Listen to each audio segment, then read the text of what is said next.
नमस्कार दोस्तों, Soni vision legal channel में आपका स्वागत है। आज मैं आपके साथ ऐसे 5 मिस्टेक शेयर करूंगा जो एंटरप्रेन्योर्स करते हैं, जिसके कारण वो स्केल अप नहीं हो पाते। देखो, जो अमीर लोग होते हैं ना, वो ये 5 गलतियां कभी नहीं करेंगे। अगर आपको अमीर बनना है, धंधे को स्केल अप करना है, प्रॉफिट्स को बड़ा करना है, तो इन 5 लीगल मिस्टेक्स को अवॉइड करना।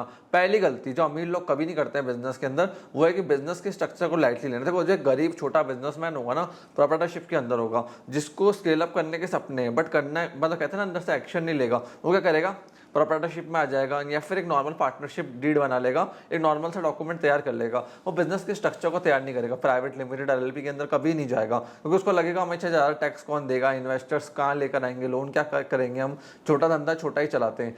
इस चीज़ का ध्यान रखना। अगर आपको स्केल अप करना है, एम्प्लॉयज़ चाहिए, तो आपको प्राइवेट लिमिटेड एलएलपी में जाना ही पड़ेगा। इसको लिख के रख लो, क्योंकि उसी के अंदर आप लोग ईसॉप्स दे सकते हो, इन्वेस्टमेंट रेस कर सकते हो, इन्वेस्टर्स ला सकते हो, लोन दे सकते हो। अगर ये सब भी नहीं करते हो ना, तो बहुत सारे सब्सिडीज मिलते हैं। जैसे बताऊं क्या फ़ायदा होता है। अगर आज एक इंडिविजुअल आदमी प्रॉफिट करेगा ना, और उसका प्रॉफिट 10-12 लाख से ऊपर गया, तो उसको 30% का टैक्स देना पड़ेगा मिनिमम। ये 42% तक चला जाता है। बट वहीं प्राइवेट लिमिटेड के केस में टैक्स स्लैब 25% ही होता है। तो अमीर लोग प्राइवेट लिमिटेड के स्लैब में जाते हैं।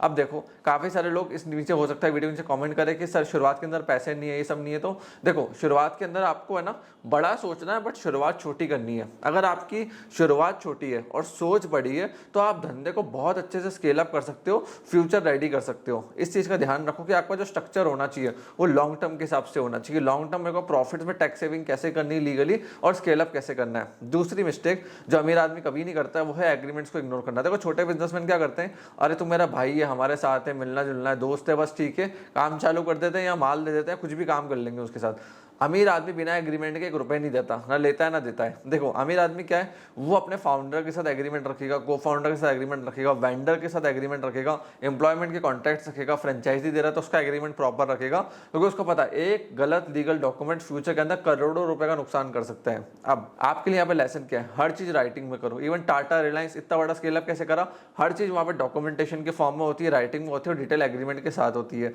तो पहली चीज, आपको एक वैलिड कॉन्ट्रैक्ट बनाना है। वैलिड कॉन्ट्रैक्ट कैसे बनता है, ऑफर होना चाहिए, एक्सेप्टेंस होनी चाहिए, कंसीडरेशन होनी चाहिए, लॉफुल ऑब्जेक्ट होना चाहिए, और 2 पार्टीज होनी चाहिए। ये एग्रीमेंट भी बनते हैं आज के टाइम में, ये कॉन्ट्रैक्ट भी बनते हैं, आधार के थ्रू ई साइन हो जाते हैं वो आज के टाइम में। बट उसके अंदर सेक्शन 65B का आपको एविडेंस एक्ट के अंदर सर्टिफिकेट कोर्ट में देना पड़ेगा, अगर लीगली उसको एग्जीक्यूट कराना है। तो फिजिकल रिकॉर्ड्स को आप डायरेक्टली एग्जीक्यूट कोर्ट के अंदर करवा सकते हो।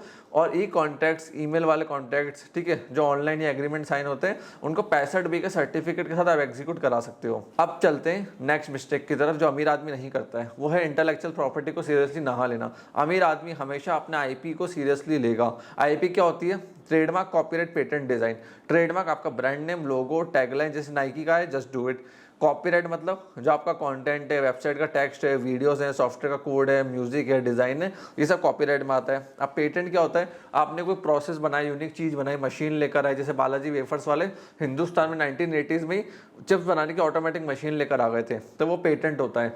डिजाइन क्या होता है, जैसे कोका कोला की बॉटल है, वो उसका डिजाइन है, लैम्बोर्गिनी की कार है, वो उसका डिजाइन है, फरारी की कार है, वो उसका डिजाइन है। एग्जाम्पल देके समझाता हूँ क्यों ब्रांड नेम जरूरी होता है। देखो, मैकडोनल्ड्स ने हिंदुस्तान के अंदर एक एमसी जॉय करके रेस्टोरेंट था, उसके ऊपर केस फाइल कर दिया। एमसी जॉय का लोकली बर्गर बेच रहा था, मैकडोनल्ड्स ने उस पर केस करा कि तो हमारा एमसी कॉपी कर रहा है। मैकडोनल्ड्स बहुत बड़ी ब्रांड है, इनके हिंदुस्तान में 100 से ज़्यादा ट्रेडमार्क रजिस्टर्ड है, दुनिया भर में 1900 से ज़्यादा ट्रेडमार्क रजिस्टर्ड है। तो मैकडोनल्ड्स उनके ऊपर केस करा, अल्टीमेटली उनको पूरा ब्रांड नेम, ब्रांडिंग सब चेंज करना पड़ा। एक और एग्जाम्पल पेटेंट का देता हूँ, पेप्सिको वर्सेस लोकल फार्मर। इसके अंदर क्या हुआ था, पेप्सिको ने एक स्पेशल टाइप का जो पोटैटो होते हैं उसको उगाने के प्रोसेस को पेटेंट करवा लिया। एक गुजरात का फार्मर था, उसको मालूम पड़ गया, उसने वही पोटैटो उगाने की कोशिश करी, पेप्सिको को मालूम पड़ा, उन्होंने केस फाइल करा, अल्टीमेटली उस पूरे फार्मर को अपनी खेती ट्रांसफर करनी पड़ी पेप्सिको को। एक और एग्जांपल आपको देता हूँ, एक इंडियन स्टार्टअप था, उसने अपना ब्रांड नेम रजिस्टर्ड नहीं करवाया। अब उसका जो कॉम्पिटिशन था, उसने ब्रांड नेम रजिस्टर्ड करवा लिया और उसी के ब्रांड नेम से काम चालू कर दिया। और लेटर ऑन जो उसने पहले फाउंड करा था बिजनेस को, उसके ऊपर केस कर दिया कि भैया ये तो मेरा ब्रांड नेम है, तुमने कॉपी करा है। अब डॉक्यूमेंट सारे उसके पास थे, तो वो इजिली केस को जीत गया। और जैसे धंधे का नाम रखा, ब्रांड नेम रखा, चालू करा, उसको अल्टीमेटली अपना ब्रांड नेम चेंज करना पड़ा। तो जो भी अमीर आदमी होता है, जो बड़ा बिजनेस करता है, स्केल अप करता है, वो अपने ट्रेडमार्क, ब्रांड नेम, लोगो, डोमेन, इंटरनेट राइट्स, R&D कर रहे हैं, जो पेटेंट कर रहे हैं, एम्प्लॉयमेंट के जो कॉन्ट्रैक्ट्स हो गए, क्योंकि देखो एम्प्लॉयज से आप काम करवा रहे हो, जो आईपी क्रिएट करवा रहे हो वो कंपनी की होती है, तो उन सबको सिक्योर रखते हैं। या फिर अगर वो इंटरनेशनल मार्केट में जा रहे हैं, दुबई जा रहे हैं, यूएई जा रहे हैं, सऊदी अरेबिया जा रहे हैं, सिंगापुर जा रहे हैं, यूएस जा रहे हैं, वहाँ भी अपने ट्रेडमार्क को पहले रजिस्टर्ड करवाते हैं।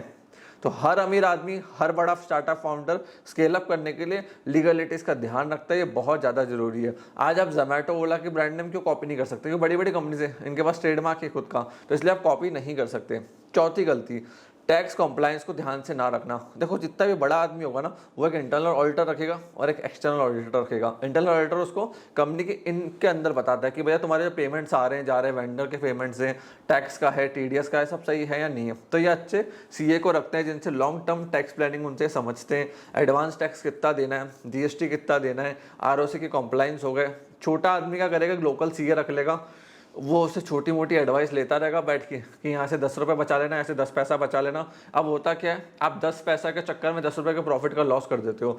बड़ा सी आपको एडवाइस करेगा प्रोसेस के ऊपर, ऑटोमेशन के ऊपर, स्केलेबिलिटी के ऊपर, टैक्स प्लानिंग के ऊपर, ठीक है, आगे फ्यूचर ग्रोथ के ऊपर, फॉरकास्ट करेगा रेवेन्यू के आपके लिए, आपसे बैठ के बात करेगा। और एक छोटा मोटा जो सीए होगा जो आपसे ज़्यादा चार्ज भी नहीं करेगा, आप सोचोगे सस्ते में एक सीए मिल रहा है, तो वो आपके लिए प्रॉब्लमेटिक होता है। और टैक्स क्या है, वो ढंग से भर नहीं पाएगा, या स्केल अप करोगे तो वो ढंग से एडवाइस नहीं कर पाएगा, फिर आपके लिए प्रॉब्लम हो जाएगी। तो आपको टैक्स को अच्छे से प्लानिंग करने के लिए आपको एक्सपीरियंस प्रोफेशनल्स चाहिए, जिनके साथ एक 2 घंटा 4 घंटे आप महीने के बिताओ और आपको पूरा वो एडवाइस करें। पांचवी गलती जो अमीर लोग कभी नहीं करते, वो है सक्सेशन प्लानिंग ना करना। धीरू भाई अंबानी ने ये छोटी सी मिस्टेक करी थी, जिससे बाद रिलायंस को बहुत बड़ा डैमेज हुआ था। वो क्या हुआ था कि मुकेश और अनिल को अलग अलग नहीं करा। उनको लगा अभी मैं बैठा हूँ 10 साल और बैठूंगा, फिर अलग अलग कर दूंगा, अभी तो बहुत टाइम है, तो उन्होंने कभी अलग अलग करा नहीं। अचानक से उनका कार्डियक अरेस्ट आया और वो उनकी डेथ हो गई। लेटर ऑन दोनों भाई 2 साल तक लड़ते रहे। अब बड़े बड़े लोगों को, जैसे आईसीआईसीआई बैंक के चेयरमैन को बीच में कूदना पड़ा। अगर नहीं कूदते बड़े बड़े लोग तो उस समय दोनों एम्पायर डूब जाते, और सॉरी रिलायंस का एम्पायर डूब जाता। और जैसे ये डूबता, बहुत ज़्यादा एम्प्लॉयमेंट का लॉस होता, देश को जीडीपी का लॉस होता। अल्टीमेटली दोनों को अलग अलग किया गया, बट प्रॉपर्ली हो नहीं पाया। आज अनिल सर्वाइव नहीं कर पा रहा है बिजनेस इंडस्ट्री के अंदर, मुकेश जी बहुत अच्छा कर रहे हैं।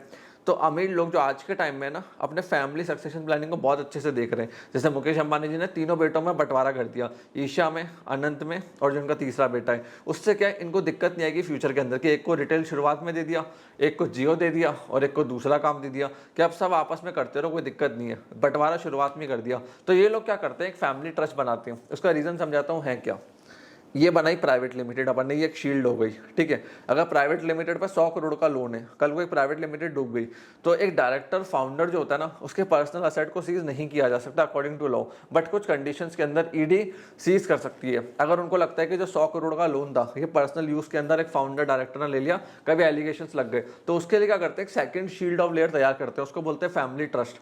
उसका एक बेनिफिशियरी क्रिएट कर देते हैं, ट्रस्टी क्रिएट कर देते हैं। अब अगर मेरा डायरेक्टर की पर्सनल असेट को सीज किया भी जा रहा है, तो ये ट्रस्ट की प्रॉपर्टी को छेड़ नहीं सकते, ठीक है। तो इस सेकंड लेयर तैयार करते हैं जहां पे इनके असेट्स प्रोटेक्टेड रहते हैं। Family trust, will, holding companies बना देते हैं। इसलिए कहते हैं कि जो अमीर लोग होते हैं ना, वो ओन नहीं करना चाहते हैं, वो कंट्रोल करना चाहते हैं। They are not into ownership, they are into controlling, कि हम ओन नहीं करेंगे, हम कंट्रोल करेंगे। एग्जांपल देके समझाता हूँ। अनंत जो इस समय रोल्स रॉयस चलाता है, रोल्स रॉयस इतनी महंगी गाड़ी है, वो उसकी कंपनी के नाम पर है, बट कंपनी का कंट्रोल किसके पास है, अनंत के नाम पर। तो ओनरशिप कार की अल्टीमेटली कंपनी के नाम पर है, बट कंट्रोल अनंत अंबानी करता है। तो ये लोग कंट्रोल करते हैं, कभी ओन नहीं करते, इस चीज़ का ध्यान रखना। ऐसे ये प्लानिंग करते हैं, विल बनाते हैं, फैमिली ट्रस्ट बनाते हैं, जिससे इनके असेट सिक्योर रहे। कि कंपनी डूब गई, एक लेयर तो वो हो गया, दूसरी लेयर में भी अगर ईडी घुस जाती है, सरकार घुस जाती है, तो एक और लेयर इनके पास तैयार रहती है कि इनकी पर्सनल प्रॉपर्टी, लाइफस्टाइल वो हैम्पर नहीं होनी चाहिए। और देखो, अगर आज मैं 100 करोड़ कमा के मेरे बच्चों को ट्रांसफर करूंगा, गिफ्ट डीड करूंगा, तो भैया उस पर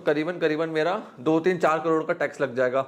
यही अगर 2000 करोड़ है तो 200 करोड़ तक का टैक्स लग जाएगा। फैमिली ट्रस्ट के इजिली ट्रांसफर हो जाता है। एक्चुअल में तो कोई प्रॉपर्टी मूव ही नहीं हो रही ना उसके अंदर, वो तो वहीं की वहीं है। सिर्फ फैमिली ट्रस्ट के बेनिफिशियरी चेंज होते जा रहे हैं।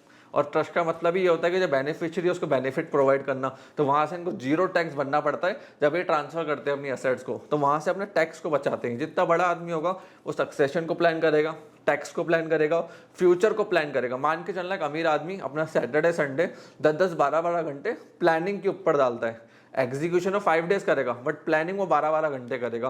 तो इस तरीके से ये अपने धंधे को स्केल करते हैं, ग्रोथ करते हैं और बड़े प्रॉफिट्स अर्न करते हैं। सो फ्रेंड्स, मैं आशा करता हूँ ये वीडियो आपको पसंद आई होगी। अगर आपको वीडियो पसंद आई तो उसको लाइक कर दीजिए। मैं ब्लॉग्स भी लिखता हूँ, मेरी वेबसाइट sonyvision.in पे विजिट करके ब्लॉग सेक्शन चेकआउट कर सकते हैं, वहाँ मैं ढेर सारे आर्टिकल्स लिखता हूँ। और अगर आपको ये वीडियो पसंद आई तो इसको लाइक, शेयर एंड कॉमेंट जरूर करना। आपने इस वीडियो को यहाँ तक देखा, हम लोग अच्छा सपोर्ट दिया, उसके लिए धन्यवाद।